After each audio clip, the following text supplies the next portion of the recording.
අයිබෝන් සාදරෙන් පිළිගන්නවා විමනට 2016 රිලීස් වෙච්ච Stranger Things TV series එකේ season 5 part 2 එක මේ පහුගිය දෙසැම්බර් මාසේ රිලීස් වුණා. මාත් ගොඩක් ආසයෙන් බලපු TV series එකක් තමයි මේක.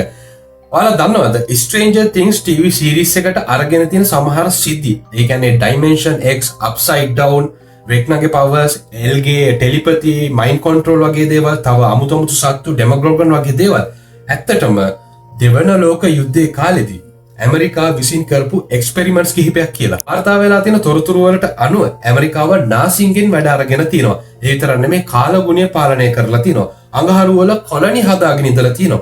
ඒ විතරක් නෙමෙයි පොඩි ළමයිව අරගෙන මේ වගේ භයානක එක්ස්පෙරිමන්ට්ස් කරලා තිනවා. අද අපි මේ වීඩියෝ එකෙන් බලමු ඇමරිකාව කරපු මේ වගේ අద్భుත භයානක එක්ස්පෙරිමන්ට්ස් මොනවාද?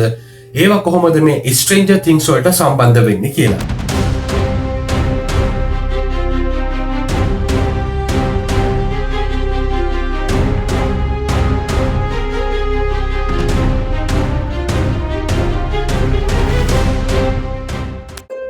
ඩෆර් බ්‍රදර්ස්ලා Stranger Things TV series එක නිර්මාණය කරන්න ගත්තාම මුලින් මේකට නම තියලා තියෙන්නේ මොන්ටෝක් කියලා. මොන්ටෝක් කියලා කියන්නේ ඇමරිකාවේ highly classified project එකක්. මේක 1970වත් 1980වත් කියන දශකය අතර කාලේ හොර රහසෙම කරගෙන ගිය project එකක්. ඇමරිකාවේ නිව්යෝක් ලොං අයිලන්ඩ් වල කැම්ප් හීරෝ කියන තැන තමයි මේ මොන්ටෝක් project එක කරලා තියෙන්නේ.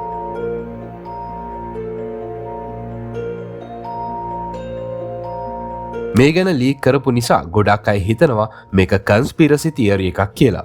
ඒත් මීට කලින් 1970-80 ගණන්වල කරපු MK අල්ට්‍රා වගේ මිනිස් මනස පාලනය කරන එක්ස්පෙරිමන්ට්ස් රජය විසින් පිළි අරගෙන තියෙනවා. අපි මුලින්ම මොන්ටෝක් ප්‍රොජෙක්ට් එක ගැන බලමු. මේ ප්‍රොජෙක්ට් එක ගැන මුලින්ම විස්තර ලීක් කරේ ඒකේ වැඩ කරපු විද්‍යුත් චුම්බක විශේෂඥයෙක් වන ප්‍රේස්ටන් නිකොල්ස්. මොන්ටෝක් ප්‍රොජෙක්ට් කියලා පොතක් මෙයා එලි දැක්ුවාට පස්සේ මේ තියෙන්නේ ඒ පොත. මේ පොතේ තියෙන විදියට මොන්ටෝක් ප්‍රොජෙක්ට් එකත් එක්ක 20 වන සියවසේ ඇමරිකානු රජය විසින් හොර රහස්‍යම කරපු තවත් එක්ස්පෙරිමන්ට්ස් කිහිපයක් ගැන තොරතුරු අනාවරණය වෙලා තිනවා. ඔයාලා මුලින්ම දැනගන්න ඕන දේවල් කිහිපයක්ම තියෙනවා. මොන්ටෝක් ප්‍රොජෙක්ට් එකට සම්බන්ධ වෙන Stranger Things කතා මාලාවට පාදක කරගත්ත ඇමරිකානු එක්ස්පෙරිමන්ට්ස් ගැන. weather manipulation, කාලගුණය හැසිරවීම, Phoenix project, වෙනත් මානයකට යන්න, කාලය හරහා ගමන් කරන්න, ෆිලඩාෆියා එක්ස්පෙරිමන්ට්, එහෙම නැත්නම් ප්‍රොජෙක්ට් රේන්බෝ, මනස පාලනය කරන්න MK අල්ට්‍රා ප්‍රොජෙක්ට් එක, දෙවන ලෝක යුද්ධෙන් පස්සේ ජර්මනියේ ඉහළම නාසි විද්‍යාඥයින් ඇමරිකාවට ගෙන්වා ගැනීම, ඔපරේෂන් පේපර් ක්ලිප්. මෙන්න මේ එක්ස්පෙරිමන්ට්ස්, ප්‍රොජෙක්ට්ස්, ඔපරේෂන්ස් ගැන ප්‍රෙස්ටන් නිකොල්ස්, අල් බේලික් සහ ඩන්කන් කැමරන් කියන තුන්දෙනා තොරතුරු එළියට දාලා තිනවා. ප්‍රෙස්ටන් නිකොල්ස් කියන්නේ ගුවන් විදුලි හා විදුලි ඉංජිනේරුවෙක් වන අතර ඔහු විද්‍යුත් චුම්බක සංසිද්ධි පිළිබඳ විශේෂඥයෙක් විදියට වැඩ කරලා තියෙනවා. 1971 දී නිකොල්ස් ඩිෆෙන්ස් කොන්ට්‍රැක්ටර් කෙනෙක්ට වැඩ කරලා තිනවා. මේක ඇමරිකානු රජයත් එක්ක ගිවිසුමකට එකඟ වීමක්. නිකොල්ස් වැඩ කරගෙන යන අතරතුරේදී අමුතු සිද්ධි මාලාවක් සිද්ධ වෙලා තිනවා. රැකියාවෙන් පිටත නිකොල්ස් මේ ගැන අත්හදා බැලීම් සොයා බැලීම් කරලා මේ සංඥාව පස්සේ ගියාම ඒක ඇවිල්ලා තියෙන්නේ මොන්ටෝක් පොයින්ට් එකෙන්. ඒ කියන්නේ කැම්ප් හීරෝ එකෙන්. එතනට ගියාම නිකොල්ස් දකින්නේ අත්හැරලා දාපු කැම්ප් හීරෝ එකේ ඝන කොන්ක්‍රීට් බිල්ඩින් එකක් උඩ තියෙන අතිවිශාල සේජ් රේඩාර් පද්ධතිය. මේක දෙවන ලෝක යුද්ධෙන් පස්සේ අත්හැරලා දාපු එකක්. නිකොල්ස්ට ලැබුණු සංඥාවත් එක්ක එයා හිතන්න ගන්නවා රේඩාර් එක තවමත් ක්‍රියාකාරී මට්ටමේ තියෙනවා කියලා. කැම්ප් හීරෝ එක ඇතුළට යන්න කාටවත් අවසර නැහැ. ගේට්ටු දම්වැල් දාලා වහලා තියෙන්නේ. සමහර විට ඒ හැමෝගෙම ආරක්ෂාව සඳහා වෙන්නත් පුළුවන්. නිකොල්ස් ගේට්ටුව ගාව ඉන්නකොට කවුරු හරි එයාට ගල් වලින් ගහලා තිනවා. එදෙන් පස්සේ නිකොල්ස් ආයෙමත් කැම්ප් හීරෝ එක ගාවට ගිහිල්ලා නැහැ. අවුරුදු ගානකට පස්සේ නිකොල්ස්ගේ යාළුවෙක් දැනගන්නවා නිකොල්ස් මේ ගැන හොයන්න උනන්දුයි කියලා. එයා නිකොල්ස්ට කියනවා කැම්ප් හීරෝ එක සම්පූර්ණයෙන්ම අත්හැරලා දාලා තියෙන්නේ කියලා. නිකොල්ස් ආයෙමත් කැම්ප් හීරෝ එක ගාවට ගියාම එයා දකින්නේ මිල අධිකම එයාට අවශ්‍ය වෙලා තිබ්බ උපකරණ කිහිපයක්. නිකොල්ස් ඒවා එයාගේ වෑන් එකට පටව ගත්තාම නිකොල්ස්ට කැම්ප් හීරෝ එක ගාවදී යාචකයෙක්ව මුණ ගැහිලා තිනවා. මේ පුද්ගලයා කැම්ප් හීරෝ එක වහපු දවසේ ඉඳලා, ඒ කියන්නේ බීස්ට් රාක්ෂයා මුර්ගයා එළියට ආපු දවසේ ඉඳලා මේ ප්‍රදේශයේම ජීවත් වෙලා. මේ මුර්ගයා කවුද කියලා අපි ඉස්සරහට බලමු. නිකොල්ස්ට මේ හම්බවෙච්ච පුද්ගලයා කියලා තිනවා ඔයා මගේ බොස් කියලා. ඒත් නිකොල්ස්ට මේ පුද්ගලයාව මතක නැහැ. එයාව අඳුරන්නෙත් නැහැ. මේ අමුතු සිද්ධිය නිසා මොන්ටෝක් එකේ කැම්ප් හීරෝ එකේ මොකද්ද උනේ කියලා හොයන්න නිකොල්ස් උනන්දු වෙලා තිනවා. නිකොල්ස් මොන්ටෝක් පොයින්ට් එක ළඟ හට් එකක් ගහගෙන ප්‍රදේශවාසීන්ගෙන් මේ ගැන අහන්න පටන් අරන්. ප්‍රදේශවාසීන්ගේ ප්‍රකාශ සුළු පටු නැහැ. එයාලා කියලා තියෙනවා අගෝස්තු මැද භාගයේ හිම වැටෙන්න ගත්තලු. හිතාගන්න බැරි විදියට සුළි කුණාටු ආවලු. කාලගුණ රේඩාර් එකෙන් කිසිම වැසි තත්ත්වයක් නැහැ කියලා තියෙද්දිත් අකුණු ගගහ වැස්සලු. ප්‍රදේශවාසීන්ගේ ප්‍රකාශවලින් මොන්ටෝක් වලට සම්බන්ධ කාලගුණ හැසිරවීම ෆීනික්ස් ප්‍රොජෙක්ට් එක ගැන යම් තොරතුරක් නිකෝල්ස් දැනගන්නවා. එකපාරටම කැලෑ සත්තු ටවුන් එකට ඇතුල් වෙලා සමහර සත්තු වේගින් ඇවිත් ජනෙල් වල දොරල් වල හැප්පිලා තිනවා කියලා ප්‍රදේශවාසීන් කියලා තියෙනවා. තරුණ ළමයි එකපාරටම මොන්ටෝක් ටවුන් එකට ගෲප් විදියට ඇවිල්ලා යන්න එනවලු. ඊට කලින් ඒ විදියට කවුරුවත් ඇවිල්ලා නැහැලු. නිකෝල්ස් හොයාගන්නවා කැම්ප් එකේ මේසයකින් ප්‍රෙස්ටන් බී නිකෝල්ස් ඇසිස්ටන්ට් ප්‍රොජෙක්ට් කියලා නේම් ප්ලේට් එකක්. ඒත් නිකෝල්ස්ට එයාගේ ජීවිතේ එහෙම රස්සාවක් කරා එහෙම තනතුරක් දැරුවා කියලා කිසිම මතකයක් නැහැ. පස්සේ මේ විදිහට නිකෝල්ස් එයාව හොයාගන්න try කරලා තිනවා. මේ ගැන එයා ප්‍රසිද්ධියේ ප්‍රකාශ ඉදිරිපත් කරලා තිනවා. එයා කියන විදිහට 1990 වෙනකොට සම්පූර්ණයෙන්ම මතකේ එයාට ලැබුණලු. ඊට ටික කාලයකට පස්සේ නිකෝල්ස්ව රස්සාවෙන් අයින් කරලා තිනවා. නිකෝල්ස්ට අනුව මොන්ටාක් ප්‍රොජෙක්ට් එකට සහභාගී වෙච්ච අයට ක්‍රියාත්මක කරන්න වැඩ කරන්න හිටපු අය හැමෝටම තමන්ගේ මතකය නැති කරගන්න සිද්ධ වෙලා තිනවා. සරලවම කිව්වොත් වැඩ කරපු අයගේ මතකය මකලා දාලා. ඇමරිකාව ඉස්සරින් ධම්ම විද්‍යාව විද්‍යාඥයින් පාවිච්චි කරලා එක්ස්පෙරිමන්ට්ස් එක දිගට කරලා තිනවා. මේ වගේ ටෙක්නොලොජි ගොඩාක් ඒවා 1940 ගණන්වල දෙවන ලෝක යුද්ධේ කාලෙදීම විනාශ වෙලා තිනවා. උදාහරණයක් විදියට ගත්තොත් ලෝකයේ යුද්ධය අවසන් කරන්න පුළුවන් එක බෝම්බයක් මෑන්හටන් ප්‍රොජෙක්ට් එකෙන් පටන් අරගෙන මේ කාලෙම මේ ග්‍රහලෝකයෙන් පිටත පර්යේෂණ කරපු නාසි විද්‍යාඥයින් හැම දෙනාවම ඇමරිකාවට අරගෙන ඇවිල්ලා තිනවා. ඒක ඔපරේෂන් පේපර් ක්ලිප්. නාසි විද්‍යාඥයින් එක්ක දක්ෂ යුරෝපීන් පවා ඇමරිකාවට ගෙන්නලා තියෙනවා. ඩොක්ටර් ජෝන් වෝන් නිව්මන් කියන්නේ මේ අතරින් එක්කෙනෙක්. එයාත් මොන්ටෝක් ප්‍රොජෙක්ට් එකට සම්බන්ධ වෙලා වැඩ කරලා තියෙනවා කියලා යට චෝදනා එල්ල වෙච්ච කෙනෙක්. රජය විසින්ම මේ දේ කරලා රජය විසින්ම චෝදනා එල්ල කරලා තියෙනවා. නිව්මන් කියන්නේ අති දක්ෂ ගණිතඥයෙකු සහ න්‍යායාත්මක භෞතික විද්‍යාඥයෙක්. කාලයේ අවකාශය සහ කාලය ගැන ඇති දැවැන්ත දියුණු සංකල්ප නිව්මන් ගාව තිබිලා තියෙනවා. මෑන්හටන් ප්‍රොජෙක්ට් එකට වගේම නිකෝල්ස්ට අනුව නිව්මන් සතුරු රේඩාර් වලින් නැවක් හංගන්න පුළුවන් උපකරණයක් හදලා තිනවා. ඒ ෆිලඩාල්ෆියා එක්ස්පෙරිමන්ට් නොහොත් ප්‍රොජෙක්ට් රේන්බෝ. ප්‍රොජෙක්ට් රේන්බෝ එක සාර්ථක වුණත් මහා විනාශකාරී දෙයක් වුණා.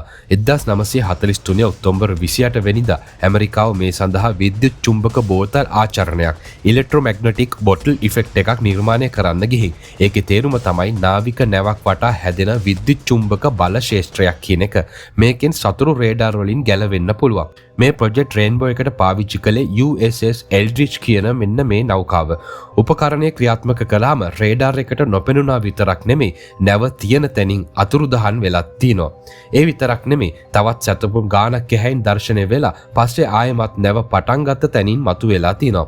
එල්ඩ්‍රිච් නැව එක්ස්පෙරිමන්ට් එකට භාජනය වෙනකොට නැවේ ක්‍රූ එක ඉඳලා තියෙනවා. නැව රේඩාර් එකෙන් නොපෙනෙන්න කරපු ප්‍රොජෙක්ට් එක සාර්ථක වුණත් ඒකේ හිටපු අයට ඒක අති බිහිසුණු අත්දැකීමක් වුණා. මේ සිද්ධි කොහොමද Stranger Things TV series එකට කනෙක්ට් වෙන්නේ?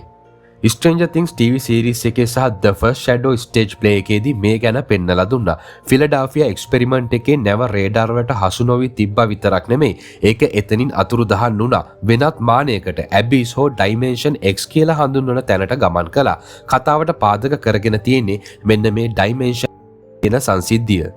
මේකෙන් නැවේ ක්‍රූ එක මැරුණා. කොන්ට්‍රෝල් රූම් එකේ ඉඳන් බේරුණ එකම කෙනා තමයි නැවේ captain CR Hamilton. TV series එකට මේකේ නැවේ කැප්ටන් බ්‍රෙනර් විදියට දාලා තිනවා. විද්‍යාඥ මාටින් බ්‍රෙනර්ගේ පියා. ඊට පස්සේ මාටින් බ්‍රෙනර්ට ඕන වෙනවා එයාගේ තාත්තගේ එක්ස්පෙරිමන්ට්ස් ප්‍රොජෙක්ට්ස් දිගටම කරගෙන යන්න. ඒ අනුව තමයි හොකින්ස් ලැබ් එකේදී පොඩි ළමයිව අරගෙන එක්ස්පෙරිමන්ට්ස් කරන්නේ. මෙහෙම පොඩි ළමයි පාවිච්චි කරලා mind control time travel experiments කරන තැනට කියන්නේ රේන්බෝ රූම් කියලා. ෆිලඩාල්ෆියා එක්ස්පෙරිමන්ට් එක ප්‍රොජෙක්ට් රේන්බෝ කියලාත් හඳුන්වනවා. ෆිලඩාල්ෆියා එක්ස්පෙරිමන්ට් එකෙන් නැවේ හිටිය ක්‍රූ එක මිය ගියා. එයාලා නැවේ බඳට පොළොවට ඇලිලා ඉඳලා. සමහර අය නැවේ යකඩ තහඩු වලින් අනිත් පැත්තට යන්න ගිහින් තියෙනවා. නැවේ බඳත් එක්කම ක්‍රූ එක දිය වෙලා ඇලිලා ඉඳලා තියෙනවා. ඇමරිකාවේ මතභේදාත්මක චරිතයක් වෙච්ච මනෝචිකිත්සක සහ මනෝ විශ්ලේෂක විල්හෙම් රීච් ඇමරිකානු රජයත් එක්ක තවත් රහසිගත ප්‍රොජෙක්ට් එකක් පටන් අරගෙන තිබුණා. ඒ තමයි ෆීනික්ස් ප්‍රොජෙක්ට්. විල්හෙම් රීච් එයාගේ තියරිස් පාවිච්චි කරලා ඕරෝන් එනර්ජි සහ ඩෙඩ් ඔරෝන් එනර්ජි හරහා කාලගුණය හසුරුවන්න ෆීනික්ස් ප්‍රොජෙක්ට් එක කරලා තියෙනවා.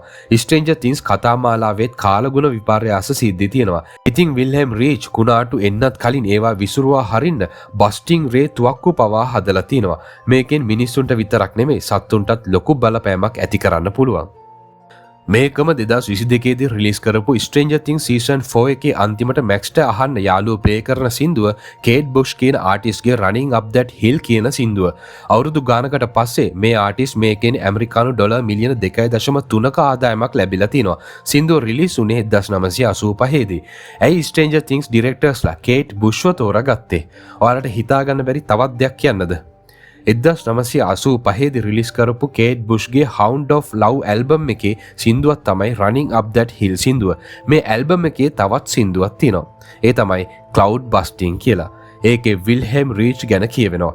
මේ විදියට පොඩි තැනින් පවා ස්ට්‍රේන්ජර් තින්ග්ස් ඇත්ත ලෝකයේ සිද්ධි එක ගලපලා තියෙනවා. ඇමරිකානු රජය මයින්ඩ් කන්ට්‍රෝල් ගැන එක්ස්පෙරිමන්ට්ස් කරලා තියෙනවා. ඒ තමයි MK අල්ට්‍රා ප්‍රොජෙක්ට් එක. කේට් බුෂ්ගේ සින්දුව ප්ලේ කරලා මැක්සෝ ආයි මේ ලෝකෙට ගෙන්න ගන්න හදන සිද්ධිය MK අල්ට්‍රා ප්‍රොජෙක්ට් එකට සමාන සිද්ධියක්. මේ මොන්ටෝක් ප්‍රොජෙක්ට් එක කලින් කරපු හැම එක්ස්පෙරිමන්ට් එකකම ප්‍රොජෙක්ට් එකකම එකතුවක්. අන්තිමට කොංග්‍රසය විසින් ප්‍රොජෙක්ට් රේන්බෝ එක විසුරුවා හැරියත් වෙල්හෙම් රීච්ගේ තොරතුරු CIA සහ රජයේ සතු වුණා. මේ තාක්ෂණය පාවිච්චි කරලා ඇමරිකාව වොයිස් ඔෆ් ගොඩ් ටෙක්නොලොජි එක පටන් ගත්තා.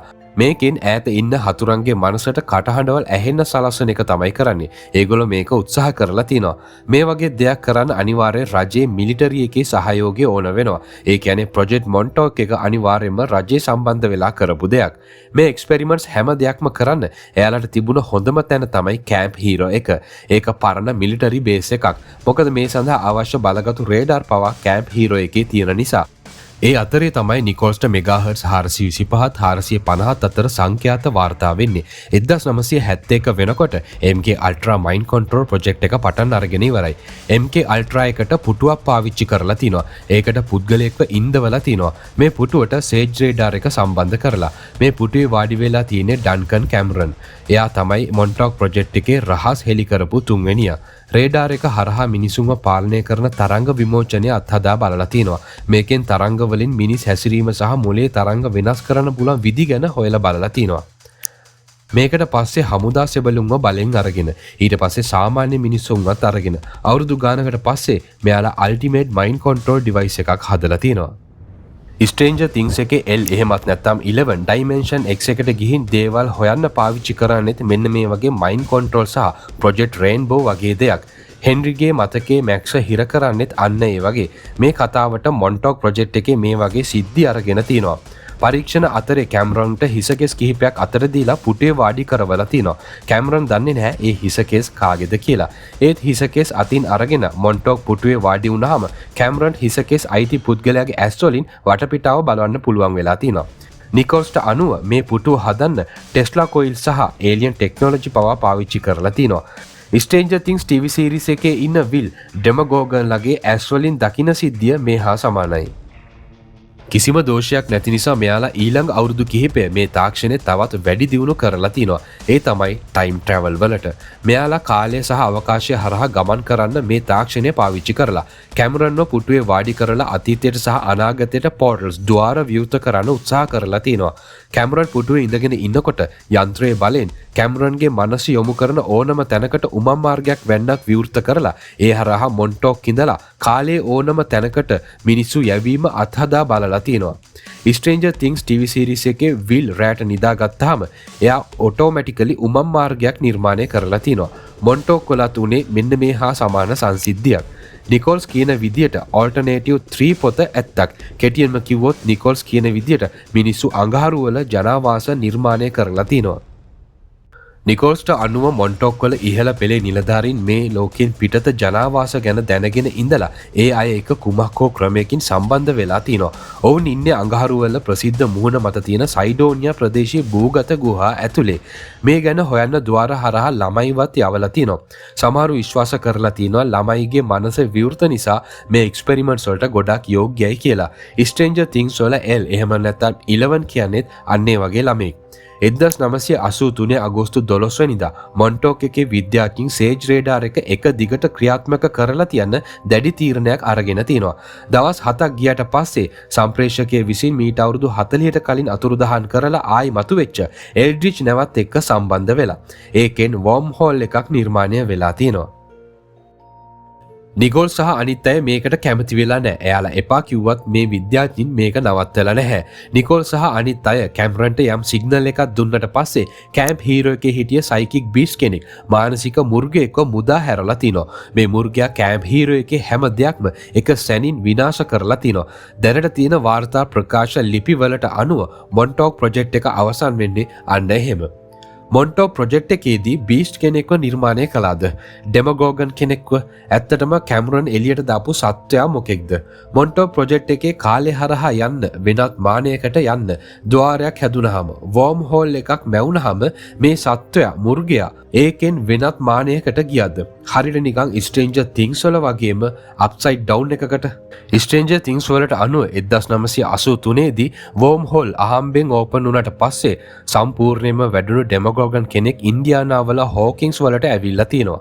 ඇත්ත ලෝකී විදියටත් කැම්ප් හීරෝ එකේදී මේ සත්‍යය වර්ම් හෝල් එකකින් ගියාද? නැත්නම් අදටත් අපිත් එක්ක හොර රහසේ හැංගිලා ඉන්නවද? රජය විසින් මේ සත්‍යව අල්ලගෙන හොර රහසේ රඳවාගෙන ඉන්නවද? පස්සේ 2008 දී ලෝන් අයිලන්ඩ් බීච් එකෙන් අමුතු සත්වයෙක්ගේ මලසිරුරක් හම්බ වෙලත් තිනවා. මේකත් එක්ක මොන්ටෝක් ප්‍රොජෙක්ට් එක ගැන සහ අමුතු සත්වයින් ගැන මිනිස්සු ආයෙමත් කතා වෙන්න පටන් අරගෙනත් තියෙනවා. ඉතින් ඔන්න ඔය විදියට තමයි ඇමරිකානු රජය හොර රහසයම කරපු එක්ස්පෙරිමන්ට්ස් ප්‍රොජෙක්ට්ස් එක ස්ට්‍රේන්ජර් තින්ග්ස් TV සීරීස් එකේ සංසිද්ධි ගැලපෙන්නේ. මොන ස්ට්‍රේන්ජර් තින්ග්ස් TV සීරීස් එක බැලුවේ නැත්නම් දැන්ම බලන්න. විමල channel එකේ වීඩියෝ එකක් ඔයා බලන්නේ පළවෙනි වතාවට නම් මට සපෝට් එකක් විදිහට channel එක subscribe කරන්න. අපි මේ වගේ තවත් අලුත් වීඩියෝ එකකින් හම්බ වෙනකම් ඔයාලා හැමෝටම සුබ දවසක්.